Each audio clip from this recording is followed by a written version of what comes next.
Hello, beautiful people. I'm just down at the beach. I've had lots of time at the beach today. It's been amazing. I had a beautiful day with my husband. We really connected today.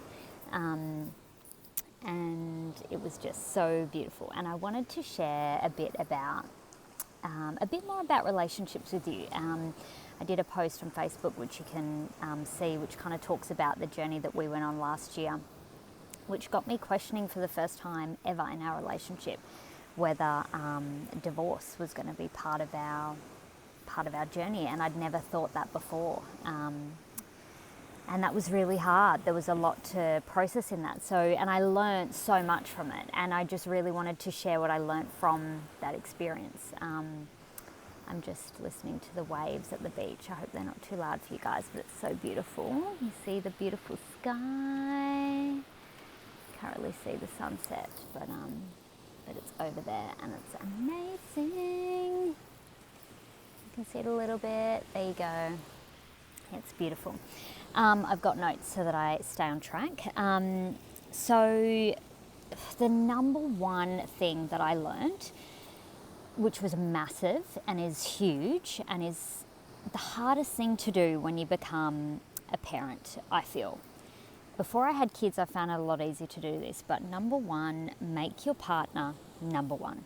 Literally, if anything becomes before them, the cracks are going to start to show, because I know all of us, we want to feel appreciated, loved, we want to feel important, and as soon as something else becomes more important than your partner, that's when the resentment, the frustration starts to kick in. And that's pretty much true for all relationships. Even when you don't have kids, after that honeymoon period's worn off, you can start to take the rose-coloured glasses off, and you start to go, oh, actually, I don't know if I like that about you. And you start stacking in a way that's really negative, and it moves you away from that person and this person that you love. And you're literally building like a wall. Like, it's literally like you're stacking these bricks, like, oh, I don't like that, and he did this, or she did that, and you literally start to stack these bricks that literally create a wall between you. And then before you know it, you go from like frustrated to like, angry. You go through all these different emotions, and you end up at a point where you get a bit like you can't be bothered. You're kind of repressing from them, you're closing from them. And when you get to that point, you're getting really close to knocking on divorce door, because you've got no energy and you don't see the point. So, this last year with me and my husband, we have really gone through this process of like taking away those bricks. Literally looking at those bricks and going, what is this that is between us? What are these walls? We can only go as deep with another person as we've gone with ourselves. So that's number two. Number two is you get what you are, not what you want. Ouch. This was really hard for me to accept. I was like, hang on a minute. Like, I believe in energy. Like, how am I attracting this in my relationship all of a sudden? And it was a reflection of me and where I was at. And that was really, really hard to swallow. But as soon as I could be that brutally honest with myself and I could accept that truth, I could then change it. And it was true for my husband too. So it was really hard for him to accept that as well. He had a lot of resistance around that, but we knew it was the truth. So as soon as we could really honestly look at that and own that, then we could disown it. And that's the thing. We can't disown anything we're not willing to own. It's really, really powerful. And the thing is, the only person who can work through our own shit is us, unfortunately. Like, no one else can jump into our soul and our soul's journey and our soul's like curriculum or like assignments here. We have to work through it ourselves. Other souls and other, relationships, I believe, are here to help us learn through it and learn through it a bit quicker if we're open to it, but we actually have to do the work ourselves. So we really went deep in ourselves to work through that stuff.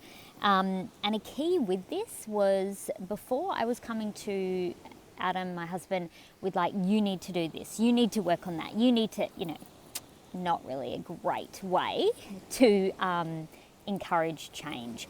And it was through frustration and, valid feelings, but I needed to just drop that. And the way I dropped that was to go, what do I actually need in coming to facing all this stuff in myself? Because he needs the same. And it was understanding. So I practiced having more understanding with myself in facing all this stuff. And then I also gave that gift to him. So I would come to him and I'd be like, what does this mean to you? I really genuinely would come with an open heart, and I was seeking to understand him and what was going on with him. And he really appreciated this. And that created this safe space where he then wanted to open up with me. He wanted to go to the depths of himself. Prior to this time, he didn't want to go deep within himself. He was scared to, like a lot of people are, because for a lot of people, going to the depths of yourself, the depths of your soul, means that you're wrong, you're broken, you're not good enough, there's something wrong with you, all of these stories. And we needed to build a different relationship with that. And for me, I love going to the depths. Like, I'm trying to make this quick, but I could talk to you about this for hours. Like, I love going to the depths of myself or anybody else, because I believe going to the depths is coming home.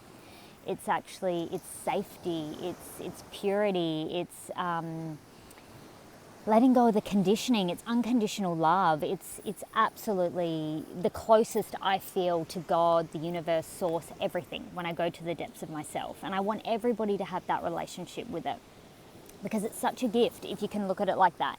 You can look at anything that comes up, you can shine light on it, and you can really pull it in and hold it close and love it instead of rejecting those parts of yourself. And I feel like that's how we really grow and heal, is by loving those parts of ourselves, not rejecting it. So that was a big one, understanding yourself and your partner. Number 3, universal truth is, on the most simple level, men want to be respected in their thoughts and their feelings and their way of being. So a lot of the time women will, me included, we think we know what's best for them. That's the mother in us, the nurture, all those things. It's beautiful, but it can come across like we're controlling, criticizing, and condemning. And they are 3 things that literally repel men. And if we add to that closing off to them, emotionally, intimately, sexually, if we do that as well, that's like the biggest repellent for a man. And a lot of women do it because we're taught to go into fear and to protect ourselves and go into our masculine and to stand up, and that's the only way we'll find safety. But it's not the truth. The other side of this is women, what women really want. And what a woman really wants at the most basic level is to be seen, heard, felt, validated, and like her feelings truly matter. And that doesn't require a man to fix our problems. And a lot of men think this.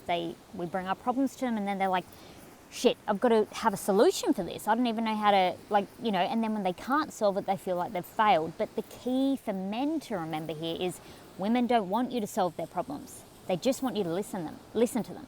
If you could just hear her, just listen, she will find the answer just by energetically being able to verbally vomit whatever is going on and just get it out. The energy moves and it processes, and then she opens up space, and then the answer comes in and she knows the solution. And men are like, what? Really? That's all I have to do? Like when I shared that with my husband, he was like, that's just so easy. I'm like, yeah, it is. So just do that and I promise you I'll love you more. And he was like mind blown. Every time he did that, I was like, oh, thank you so much for helping me work through that. And he'd be like, I didn't even know what I did, but yes, hug me. So yeah, give that a go, because that's huge. And that really helped us a lot. And last but not least, I know I said 3, but I just want to chuck in this 4th because this is really, really huge. We go to relationships to give, not to get. And initially when we start a relationship, we know this. We bring the best of ourselves. We bring all of ourselves. We can't do enough for this person. But after a few years, kids, marriage, things happening, work, whatever, we start to then turn to, what am I getting here? And then it becomes a bit of a trade-off. And that's when we lose unconditional love. It becomes very conditional.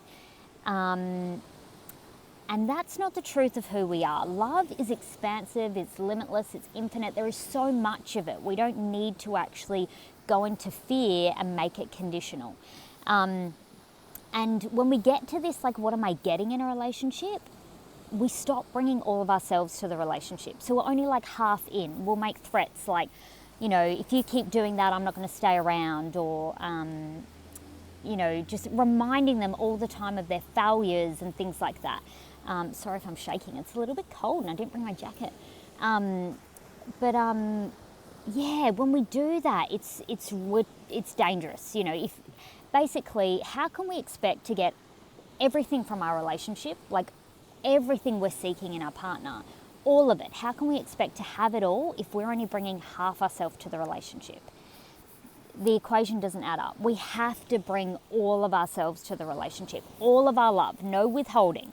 Bring it all, and over and over and over again. We've got to keep meeting in that fullness of who we are and the fullness of our love. And the more we do that, the more our partner will be a reflection of that. And when we both come together full, when we both commit to bringing all of ourselves, that's where the magic can happen. And I know for me and Adam, it's been absolutely life-changing to make that commitment to each other, and to just commit to bringing all of ourselves to our relationship has been amazing. And it's just really, I feel like our relationship is the best it's ever been. And yes, we've just had the hardest year we've ever had, but what's come out of it has been so damn worth it. 100 times over. So I really, really hope that helps with anybody in a relationship, or, you know, even if you're wanting to get into a relationship. These are really important things to remember. And I'm going to go now because I'm freezing cold, but I just thought I'd give you one last glimpse of the beautiful beach. And I will speak to you guys soon. So much love.